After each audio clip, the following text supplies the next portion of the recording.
12ஆம் வகுப்பு கணிதம் அத்தியாயம் 1 அணிகள் மற்றும் அணிக்கோவைகளின் பயன்பாடுகள். பயிற்சி 1.2ல் முதல் கணக்கில் முதல் பிரிவு.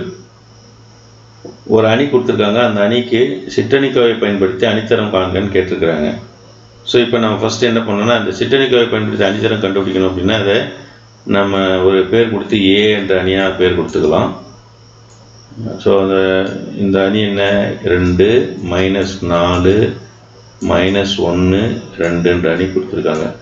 ஸோ இந்த அணியுடைய வரிசை 2/2, ஏன்னா 2 நிறை இருக்குது, 2 நெருள் இருக்குது. ஸோ 2/2 வரிசை, அதாவது சதுர அணி. இது சதுர அணியாக இருக்கும்போது இது 2 வரிசையோட சதுரணின்னு சொல்லலாம். அப்படின்னா இந்த அணித்தரத்தை நம்ம ரோன்னு குறிப்போம். இந்த குறியீடு ரோ ஆஃப் ஏன்னா ஏயின் அணித்தரம் அப்படின்னு அர்த்தம். ஏயின் அணித்தரம் என்னவாக இருக்குன்னா 2க்கு சமமாகவோ அல்லது 2 குறைவாக இருக்கும். காரணம் இது வரிசை இருந்துன்னா 2 வரிசையில் ஒரு சதுரணி. அதனால் இந்த அணியினுடைய அணித்தரம் 2க்கு சமமாக இருக்கலாம், அது 2 குறைவாக இருக்கலாம். ஸோ 2க்கு சமமாக இருக்கும், 2 குறைவாக இருக்கும், எப்படி நம்ம கண்டுபிடிக்கிறது? அதுதான் இப்போ நம்ம செய்ய போகிறோங்க. இப்போ பாருங்கள், முதல்ல கொடுத்துருக்கூடிய அணிக்கு அணிக்கோவை மதிப்பு கண்டுபிடிக்கலாம். அணிக்கோவை மதிப்பு கண்டுபிடிக்கும் போது அது ≠ 0 வருதுன்னு வச்சுக்கோங்க. ≠ 0 வந்ததுன்னா கொடுக்கப்பட்ட அணியினுடைய அணித்தரம் நேரடியாக அந்த அணியுடைய வரிசைக்கு சமமாக இருக்கும். இங்கே அணியுடைய வரிசை என்ன, 2.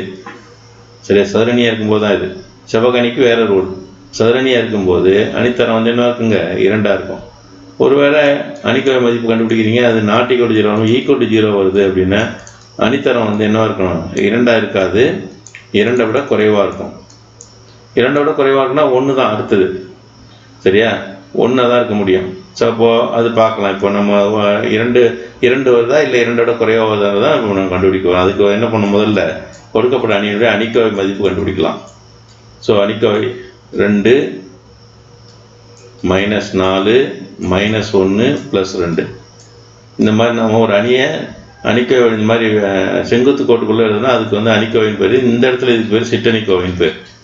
சரி, இதை எப்படி நம்ம விரிவுபடுத்துறது அப்படின்னா, நிறைய கணக்குகள் ஏற்கனவே போட்டுக்கிறோம். ஷேர் பண்ணி கண்டுபிடிக்கிறதெல்லாம் போட்டோம்லே, அதே போல தான். இப்போ முதன்மை மூலைவிட்டவர் போல் முதல்ல பிரிக்கணும். 2 × 2 4. அடுத்தது அடுத்த மூலைவிட்டத்தில் இருக்கக்கூடிய ஒரு போல பெருக்குங்க. -1 × -4 +4 வருது. சரியா? +4. இதை கழிக்கணும். ஏற்கனவே நம்ம பெருக்கி வச்சுருக்க நம்பர்லேருந்து கழிக்கணும். இங்கே வர்றது ப்ளஸ் இருக்குது. கழிக்கும் போது இந்த ப்ளஸ் × மைனஸ் என்ன ஆகும், மைனஸ் ஆகிடும். இதுலையே இங்கே -× +4 போடுவோம். -× ப்ளஸ் என்ன, மைனஸ். அப்போ -4 பாருங்கள். 4 - 4 வந்திருக்குங்க. அதனுடைய மதிப்பு என்ன, 0. அதாவது கொடுக்கப்பட்ட அணியினுடைய அணிக்கோவை மதிப்பு 0 ஆயிடுச்சு. 0 ஆச்சுன்னு சொன்னால் அப்போ நமக்கு இந்த ஃபர்ஸ்ட் ரூல் பயன்படாது. ஃபர்ஸ்ட் ரூல் என்ன, அணிக்கோவை மதிப்பு ≠ 0 வந்தால் தான் இந்த முதல் ரூல். ≠ 0 வந்தால் அணித்தரம் 2ஆக இருக்கும். ஆனால் இங்கே = 0 வந்தனால 2ஆவது ரூல் தான் பயன்படும். ரோ ஆஃப் ஏ என்னவாக இருக்கும், <2ஆக இருக்கும். ஸோ இதிலிருந்து therefore ரோ ஆஃப் ஏ ≠ 2. சரியா? ≠ 2.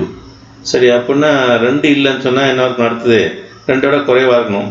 ஸோ அப்போ இது 2 குறைவாக இருக்கும்போது நாம் என்ன பண்ணணும், ஒரு அணித்தரம் ≠ அந்த அணி 2 வந்துடுச்சுன்னு சொன்னால் அதை விட குறைவாக ஒரு 1/1 வரிசையில் ஒரு அணியை கண்டுபிடிக்கணும். ஏன்னா 2/2 வரிசை அணியை நம்ம குறைச்சி என்ன பண்ணோம், 1/1 வரிசையில் ஒரு சிற்றணிக்கோவையாக மாற்றணும். 1/1 வரிசைன்னா என்ன அர்த்தம், ஒரு உறுப்பு தான் இருக்கும் அதில்.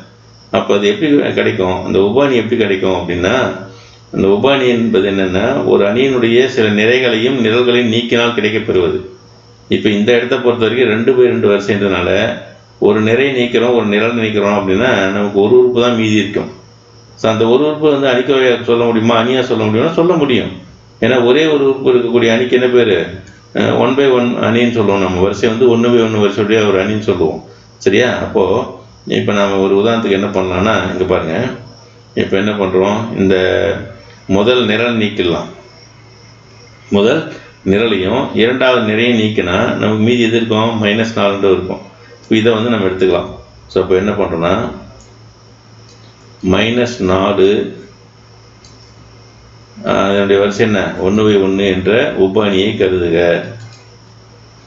இது உபாணி தானே, ஏன்னா எதாவது நீக்கினா கிடைக்கிது. இது இந்த -4 உறுப்பு எதாவது நீக்கினா கிடைச்சது, உபாணியை கருதுக அல்லது எடுத்துக்கொள்க அப்படின்னு சொல்லலாம். சரியா? -4ன்ற உறுப்பு எப்படி கிடைச்சது நமக்கு? முதல் நிரலையும் இரண்டாவது நிறையையும் நீக்குவதால். முதல் நிரல் மேலே ஒரு கோடு போடுங்க, சரியா? அதை மறைச்சிக்கோங்க, அப்படியே 2 -1 மறைச்சிக்கோங்க.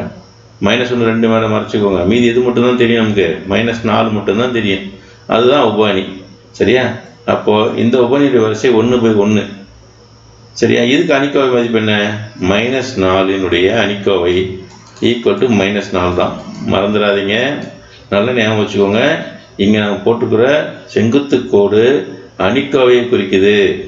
ஏன்னா இதே செங்குத்து கோடுக்கு நடுவில் நம்ம வந்து மட்டு மதிப்புக்கும் இதே தான் பயன்படுத்துகிறோம். மட்டு மதிப்பு வந்தால் -4 என்னவா மாறிடும்? +4 மாறும். ஆனால் இங்கே வந்து இது ஒரு அணிக்கோவை.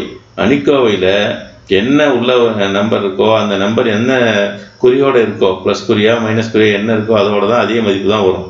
அப்போது ஒரே ஒரு உறுப்பு இருக்கக்கூடிய அந்த ஒரு உறுப்பினுடைய அணிக்கோவை மதிப்பு அதே உறுப்புக்கு சமமாக இருக்கும். ஸோ இந்த -4 எதுக்கு சமம் கிடையாது?